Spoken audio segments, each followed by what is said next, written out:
Just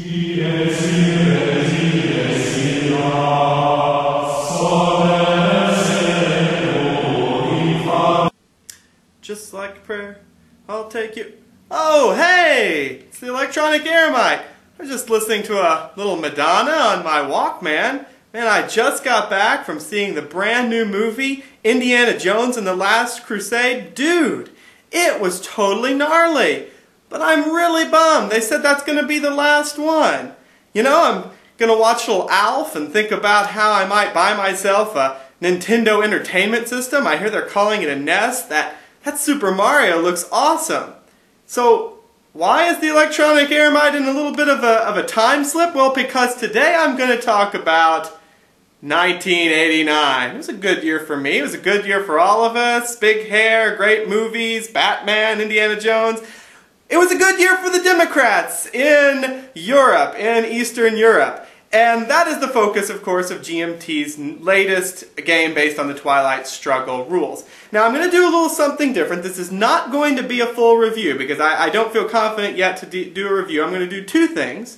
I'm going to show you an unboxing because I have not punched out anything. I've just looked at the cards. I'm going to show you an unboxing, and then I'm going to break the video and do a second part where I talk about the mechanics, how they differ from Twilight Struggle, and even go through a first turn with you. So go through a full first turn of the two players, the Communists and the Democrats, and show you how the game plays. Now, full disclosure here, I am a huge Twilight Struggle fan. I think it's probably one of the best games out there, top 10 of my list. On the flip side, I really did not click with Labyrinth. I did not find Labyrinth's rules to be as elegant and as tense, or at least as well thought out, as Twilight Struggle. I found it to be a little bit Byzantine. Labyrinth was Byzantine in its complexity, without offering the additional strategic elements that made it a better game, or even close to a game as good as Twilight Struggle. So I'm going to tell you a little bit about how 1989 maybe goes back in time to where it's a little bit closer to Twilight Struggle in a sense, but also incorporates some new elements or other elements that come from things like 1960, another year-based game, and also the older style elements of Twilight Struggle into something that really becomes a very neat and new game. So the first part of this video will simply be an unboxing where I'll show you what's in the box and what you're going to get when you buy this game. And the second thing I'm going to show you then is a mechanics review in a sense, as well as a quick video AAR of a first turn. I'm not sure how quick it will be, but it will be as quick as I can make it. So without further ado, let's go ahead and do the unboxing, and we'll see what you get in this neat new box. So here you see this snazzy box, and it really is snazzy. The art is wonderful. We see a return of Roger McGowan's art. He also worked on the arts of Labyrinth and Twilight Struggle. The game is, of course, designed by Ted Torgerson and Jason Matthews. Jason Matthews returning after his work also with Twilight Struggle. I think it's a really beautiful box. It's just really neat. I'm going to pull up the top here and show you the side. So snazzy lettering. Evokes that feel of the late 80s communist era in Europe, but also the Berlin Wall. Has a very beautiful rule book. Nice colored rule book. Very, very detailed rules. What you're going to expect from GMT. For those of you that don't know, 1989, Dawn of Freedom, is a two-player game. Only two-player. It is very difficult to solo this. I wouldn't say impossible, but it is a little difficult to solo due to the hidden nature of the cards in one's hand and how important that is. What's neat about this is you have only 13 pages of rules. Then you have a good from page 14. There you are. To page 24, good 10 pages of card explanations, not what the cards do, but the history behind the card. And that is really neat. If you're not familiar with this era, I was 10 years old in 1989. I do remember, it's neat that this game is set during a time that I did live through. I do remember some of these events, but of course had no idea what the impact or any sort of the importance of what was going on. But it's really cool that these cards are not going to be as recognizable by a student of history as, say, the Twilight Struggle cards, because those are the big events that happened during the Cold War. But these are going to be really helpful if you don't know what something is referring to. If you maybe were too young, or you just aren't very up to date on your East European revolutions during the modern era, then this 10 pages will really provide a lot of information that's neat. I mean, it's just a nice touch. GMT has done this with Twilight Struggle as well, and Labyrinth as well. Then you have several pages of a full-color walkthrough of a turn. And I'm going to try to do some of this. I'm not going to do exactly what they do. I'm going to just play it out and have some fun.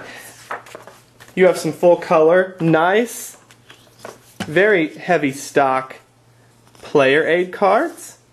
They're a little big, but I like it in the sense that it gives you everything that you can do all laid out. Twilight Struggle also had these, as well as Labyrinth, although Labyrinth was a bit more intense, if I can use that word. Of course, you've got your wonderful chits here.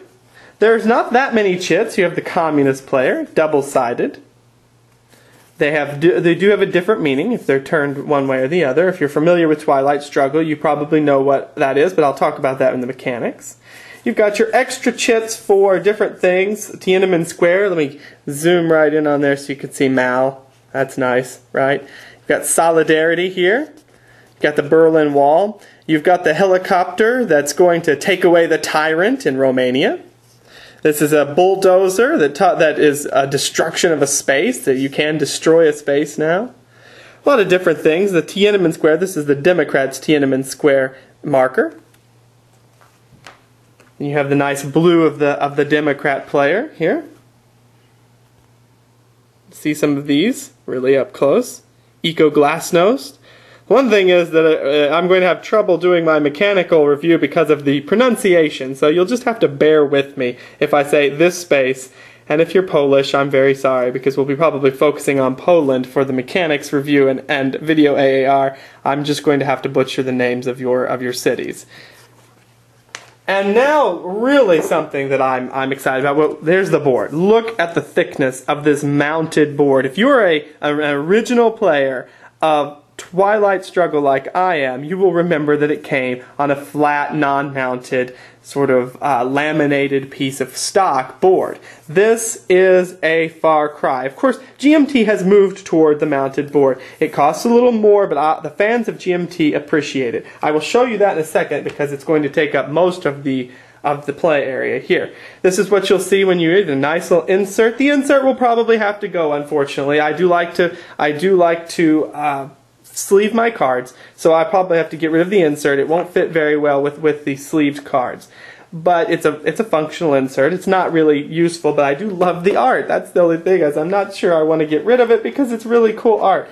You've got your cards. There are two types. There are event cards, so these are the ones you'll be using to play, and there's a power struggle card, which again I'll talk about in the mechanical review. So these are really pretty cards, full color. Some of them, of course, are not in color, depending on what the subject is. Difference that this is the Democrats and this is the Communists, and then you have basically these can be used by either side for different effects. Good card stock, regular GMT card stock. Nothing to write home about. Isn't maybe the best cards. These aren't the best cards, but they are very good. They're very good. I do like to sleeve cards, although I have found that the GMT cards handle pretty well without being sleeved. So I'm not necessarily have to sleeve them right away, but I do like to keep my cards sleeved.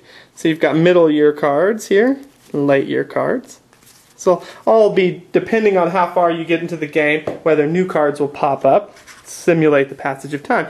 Now you've got the power struggle cards. These are blue. These are not going to be used to play a regular turn, and I'll talk about that in the mechanics review, but they're really neat. They're a little more of sort of an artistic cartoony feel, but that really kind of, I think it feels sort of 80s, almost like graffiti. I think that must be the intent in a sense. You've got different types. You do have some leaders here, so intellectual leader. These are real people who have been sort of cartoonized, right?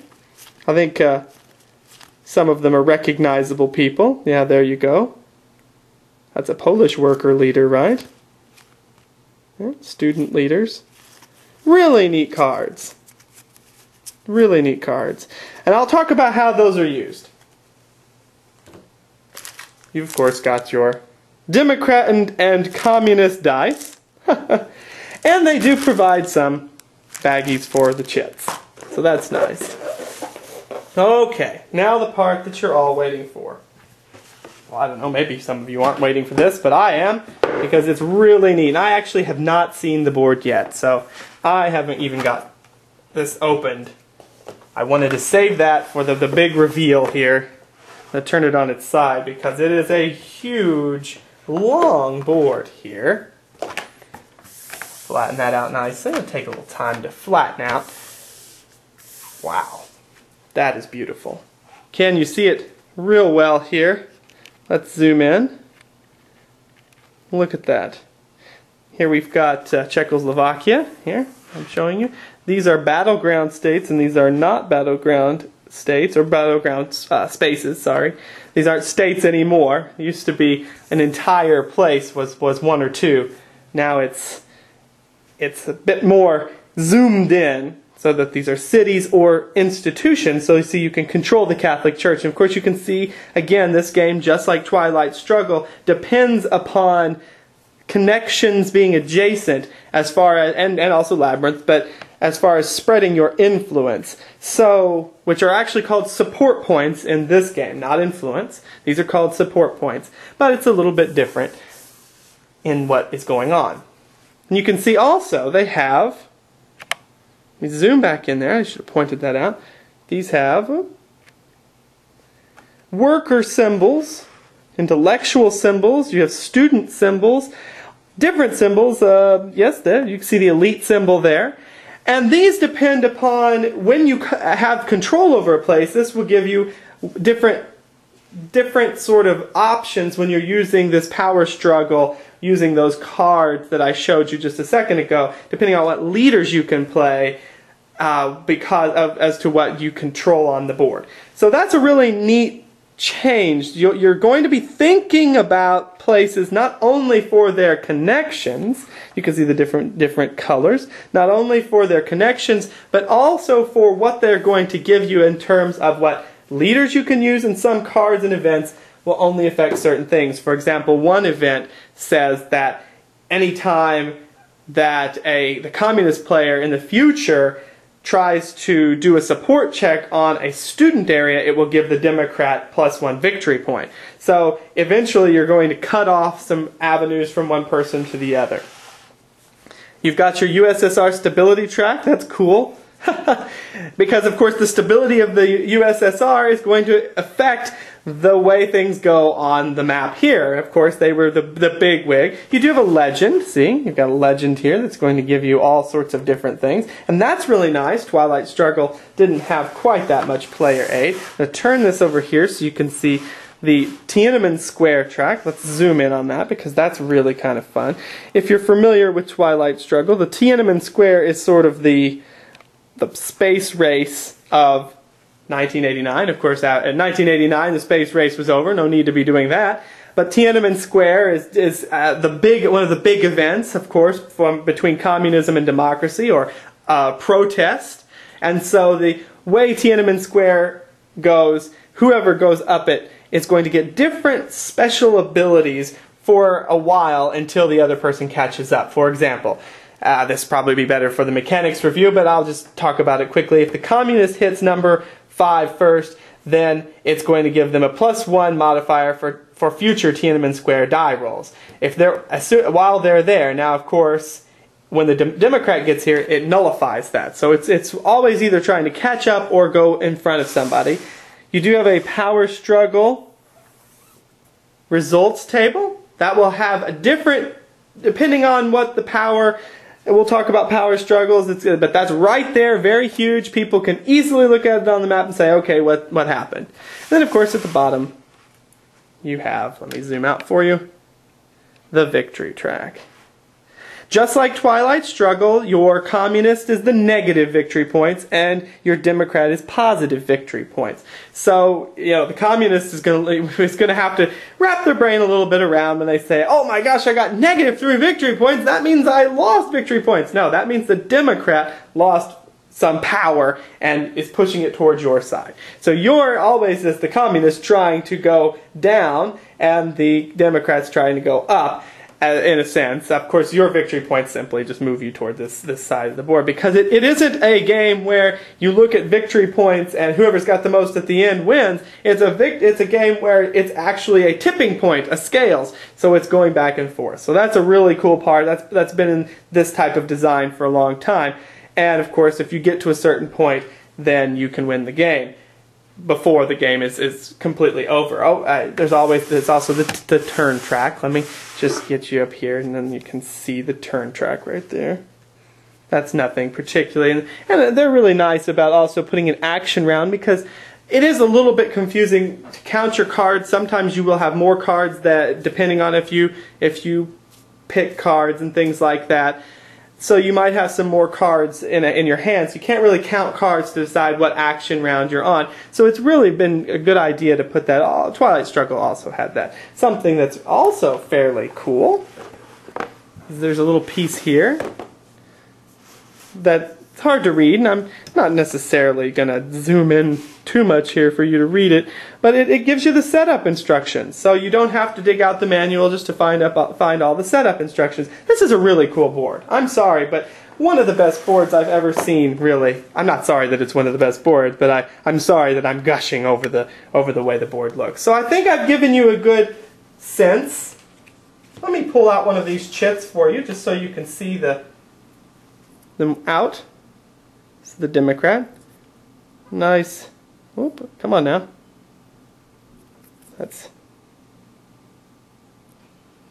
Cooperation is good. Nice heavy. Uh-oh, some of you chit clippers here. Look at that, a nice rounded chit for you. Ha ha ha. Well, isn't that something? Let me put it on the board so you can see it. They're really fairly thick. Particularly, I don't know if you can see how thick that is on the board. Nice shadow to it. I mean, it is a nice, heavy piece of cardboard. I'm very pleased with that. So, mechanically speaking, I'm not talking too much about this, but as far as the components go, if you're looking at a component review, this is another one where GMT has knocked it out of the park in my book. Nice card stock, good cardboard stock for your chits, a beautiful board, a lot of character, a lot of good art. Let me get you some art here we could see. Yeah, see there, you can see. Really attractive cards. Some are not as attractive as others, but then some of them are just really cool. Lots of full color here.